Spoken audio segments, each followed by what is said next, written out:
कि जिन लोगों ने अभी तक भगवा अपनी छतों पर स्थापित नहीं किया है उनके लिए सबसे बेस्ट डे नव संवत है। परिधावी नामक नव संवत का पहला दिन 6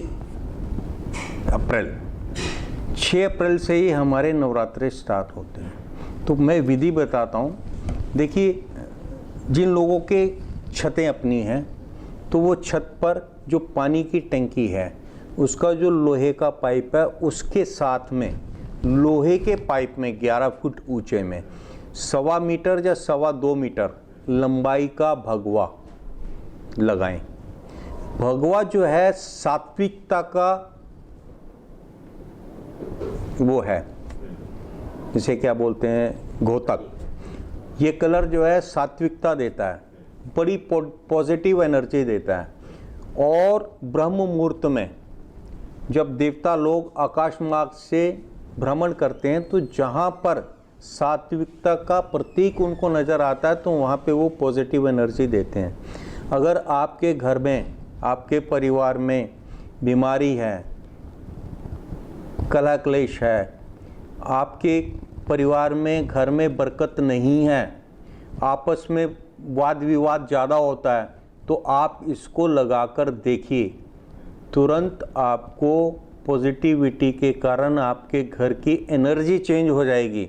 नेगेटिविटी जो है पॉजिटिविटी में बदल जाएगी, क्योंकि वो जो टंकी का जो जल है जिस पाइप के थ्रू आ रहा है वो पॉजिटिव एनर्जी आपके पूरे घर को कवर करेगी। ये उन लोगों के लिए है जिनकी अपनी छत है। छत पे आप ब्रह्म स्थान उस जगह को बोलते हैं जो सेंटर होता है, लेकिन that is the best point. अगर वो नहीं है, आप फ्लैट में रहते हैं, तो जो आपका बालकोनी एक्सपोज्ड है, बाहर की तरफ खुली हुई है, उसमें आप 7 फीट के पाइप पर 1.25 मीटर लंबाई का भगवा लगाएं। जो भी आपकी बालकोनी खुली है उसमें आप संशय मत रखें। भगवा अपनी पॉजिटिव एनर्जी आपके पूरे घर को देगा।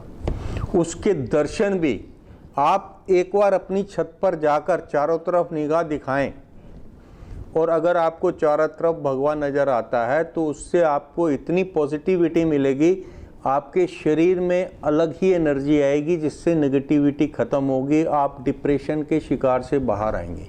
तो इसलिए भगवा आप अपने घरों पर लगाएं। अब भगवा लगाने की विधि क्या है? चाहे आप फ्लैट में लगा रहे हैं, चाहे अपनी कोठी में लगा रहे हैं, चाहे अपने बंगले पे लगा रहे हैं, कहीं पे भी लगा रहे हैं, उसकी विधि ये है कि आप पहले घर में एक छोटा हवन करें। हवन के उपरांत भगवा स्थापित करें और कन्याओं को, नवदुर्गा, 9 कन्याओं को जो 8 साल से छोटी हैं, 4 साल से 9 साल के बीच की या 4 साल से 8 साल के बीच की कन्याओं को घर में बुलाकर उनके चरण धोकर उनको मिष्ठान, उनकी रुचि की चीज़ें उनको दें और उनके चरण स्पर्श करके नवदुर्गा के रूप में उनसे आशीर्वाद प्राप्त करें। आपके घर में माता का शुभ आशीर्वाद से हर तरीके का सुख आएगा। दूसरा, भगवा के साथ ही आपको करीब 12 इंच से 1.25 मीटर के बीच में खड़क अपने पूजा स्थान पे सेम डे पे स्थापित करनी है, वो शक्ति रूप में। क्योंकि आपका जो है नवदुर्गा का जो जितना भी जो 9 दिन है वो सब शक्ति के दिन है। उसमें अगर आप पहले दिन रह भी जाते हैं तो नवदुर्गा के 9 दिन को कभी भी उसको स्थापित कर सकते हैं। 10वीं वाले दिन भी स्थापित कर सकते हैं, किसी भी त्योहार पे उसको स्थापित कर सकते हैं। किसी भी शुभ मुहूर्त होता है ब्रह्म मुहूर्त में उसको स्थापित कर सकते हैं। सिर्फ आपको जो है राहु काल छोड़ना है, उसके अलावा आप किसी भी टाइम पे उसको जो है स्थापित कर सकते हैं। जिन लोगों के ऑलरेडी जिन्होंने ध्वज लगा रखे हैं भगवा, वो लोग उस दिन नया ध्वज जरूर लगाएं। देखिए, कुछ लोगों के घरों के ऊपर मैं देखता हूँ, जब मैं अपने इलाके में भी या बाहर भी जाता हूँ तो भगवा तो अब नज़र आ रहा है। कहीं पर जो है भगवे की जगह जो है हनुमान जी का झंडा नज़र आ रहा है, कहीं पर जो है पीत कलर का नज़र आ रहा है। वो जो हमारे आर्य समाज वाले हैं उनका पीले रंग का होता है, या जैन धर्म को मानने वाले हैं वो पीले रंग का झंडा, या हमारे जो सिख धर्म को मानने वाले हैं उनका भी यही कलर है, इसी कलर में वो झंडा लगाते हैं। तो वो स्थापित करते हैं। इसमें कहीं पे वो नहीं है, आपको नेचर से जो पॉजिटिव एनर्जी लेनी है ये इसके लिए स्थापित करना है, और आपके घर में पॉजिटिविटी बनी रहेगी, सुख की वृद्धि होगी, धन की वृद्धि होगी, आपसी मेल मिलाप बढ़ेगा, हर तरीके से आप सुखी होंगे। तो इसको आप अपनी अपनी छतों पर पहले नवरात्रे से लेके 10वीं तक कभी भी आप इसको स्थापित कर सकते हैं, और जिनके पुराने हो चुके हैं उनको जो है स्थापित करें। दूसरा, मैं देश के नेताओं से, दानी पुरुषों से ये एक रिक्वेस्ट करूंगा, प्रार्थना करूंगा कि वो अगर मंदिर में जाते हैं 10, 20, 50 भगवा मंदिर में चढ़ाएं, और मंदिर के पुजारी को बोलें कि जिसके पास सामर्थ्य नहीं है उसको दे, और वो अपने घर के ऊपर लगाएं। या आप जिस मोहल्ले में रहते हैं आप 10-20 झंडे बनवा के, जिन जिन लोगों की सामर्थ्य आपको नज़र आती है नहीं है, या जिनकी विचारधारा नहीं है, उनको भी रिक्वेस्ट करके आप एक बार स्थापित करवा देते हैं। जब उनको उसका रिजल्ट आएगा तो वो डेफिनेटली अपने आप चेंज करेंगे। क्या मुस्लिम धर्म के लोग भी भगवा ध्वज लगा सकते हैं? बिल्कुल लगा सकते हैं। और उसका मुस्लिम बने हुए 14 साल ही तो हुआ, उससे पहले तो वो सनातनी थे।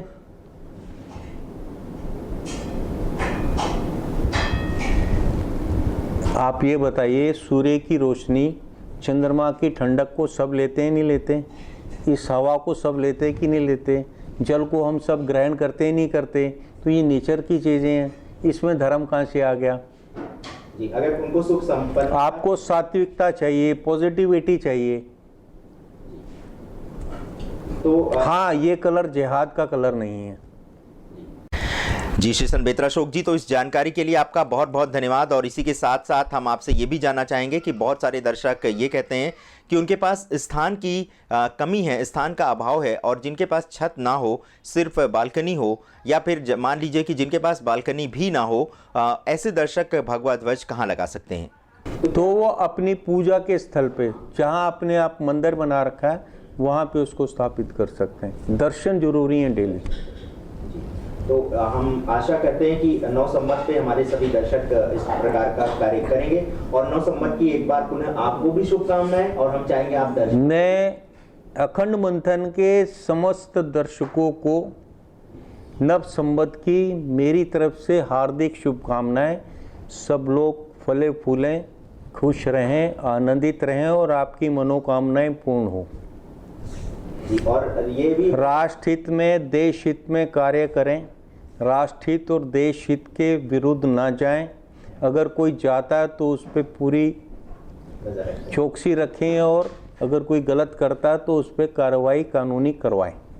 क्योंकि वैसे भी आप बता रहे हैं कि ये वर्ष भी संवेदनशील रहेगा, बहुत संवेदनशील रहेगा, ना भूतो ना भविष्यति, ऐसे उथल पुथल होंगे। आप जो कह रहे थे ना कि खर्चे ज़्यादा होंगे, खर्चे ज़्यादा, अगर युद्ध हो जाता है तो उससे ज़्यादा खर्चा कहीं है ही नहीं है। एक सर्जिकल स्ट्राइक भी अरबों रुपए में जाती है। जी श्री संत बेतरा अशोक जी, तो जैसा कि दर्शकों आपने देखा कि श्री संत बेतरा अशोक जी का ये स्वयं का अनुभव है, और हमने भी स्वयं ये अनुभव किया है कि भगवा ध्वज लगाने का बहुत ही सकारात्मक परिणाम मिलता है, और आपके जीवन में जो सकारात्मक ऊर्जा है उसका आना एक तरह से प्रारंभ हो जाता है। आप किसी भी धर्म के हों, किसी भी जाति के हों, किसी भी विशेष विचारधारा से संबंध रखते हों, लेकिन रंगों का जो प्रभाव है उसको वैज्ञानिक भी स्वीकार करते हैं। जो नारंगी रंग है वो सूर्य की किरणों से निकला हुआ रंग है, और वो सभी पर पड़ता है। तो इसमें धर्म की कोई ऐसी मान्यता नहीं है।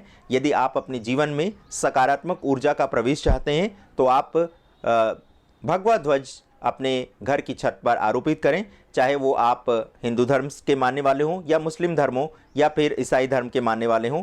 आप किसी भी धर्म के मानने वाले हों, लेकिन जो रंगों का प्रभाव पड़ता है वो सभी पर समान रूप से पड़ता है। जिस प्रकार से वायु सभी को समान रूप से मिलती है, प्रकाश सभी को समान रूप से मिलता है, उसी प्रकार रंगों का जो सकारात्मक प्रभाव है वो भी सभी के जीवन में सकारात्मक रूप से आता है।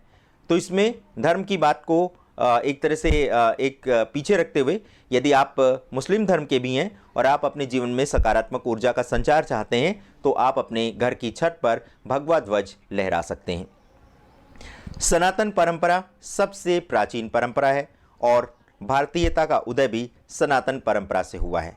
इसी सनातन परंपरा को जीवित रखने का हम प्रयास कर रहे हैं और हम आप सभी दर्शकों से ये अनुरोध करते हैं कि कृपया हिंदी भाषा का प्रयोग आरंभ कर दें।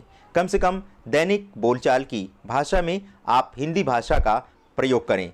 और हम आपसे ये भी विनम्र अनुरोध करेंगे कि जिस प्रकार से आम बोलचाल की भाषा में आप खाना खाना या नहाना या इस प्रकार के जो शब्दों का प्रयोग करते हैं, उसके स्थान पर यदि आप ये शब्द ग्रहण करें कि हम भोजन ग्रहण करना चाहते हैं या हम भोजन करना चाहते हैं या हम स्नान करना चाहते हैं, तो ये अधिक उपयुक्त होगा। इसके पीछे का जो तर्क है वो क्या है, आगे के एपिसोड में हम आपको इसकी भी जानकारी देंगे। आपने हमें इतना समय दिया, इसके लिए आप सभी दर्शकों का हृदय से आभार और इसी के साथ सभी भारतीय दर्शकों को और संसार भर के दर्शकों को भारतीय नव संवत की बहुत सारी शुभकामनाएं।